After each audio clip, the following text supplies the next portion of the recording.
ఒక చిన్న కొన్న గ్రామంలో మిఠాయి అనే అమ్మాయి ఉండేది. ఆమె చాలా ధైర్యంగా, మంచి మనస్సుతో ఉండేది. ఆ గ్రామం చివర్లో ఒక పాడుబడ్డ ఇల్లుండేది. అందులో ఒక దెయ్యం ఉంటుందని అందరూ నమ్మేవారు. అందుకే ఎవ్వరూ ఆ ఇంటి దగ్గరికి వెళ్లేవారు కాదు. ఒక రాత్రి భారీ వర్షం పడింది.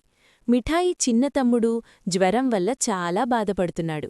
మందు తీసుకురావడానికి గ్రామంలో ఎవ్వరూ బయటకు రావడానికి సాహసం చేయలేదు. అప్పుడు మిఠాయి ధైర్యంగా ఆ పాడుబడ్డ ఇంటి దగ్గరికి వెళ్ళింది. అక్కడ ఆమెకు తెల్లని వెలుగులో ఒక దెయ్యం కనిపించింది. కాని ఆ దెయ్యం ముఖంలో కోపం లేదు, కరుణ మాత్రమే ఉంది. అది తనను చిన్ని దెయ్యం అని పరిచయం చేసుకుంది. నేనెవ్వరికీ హాని చెయ్యను అని చెప్పింది. చిన్ని దెయ్యం మిఠాయికి మందు ఉన్న మొక్కలను చూపించింది. వాటితో ఔషధం చేసి తమ్ముడికివ్వమని చెప్పింది. మిఠాయి అలాగే చేసింది. కొద్దిసేపటిలోనే తమ్ముడికి జ్వరం తగ్గింది. ఆ రోజునుంచి ఆ పాడుబడ్డ ఇల్లు భయంకరమైన చోటు కాదు, ఒక సహాయం చేసే చోటుగా మారింది.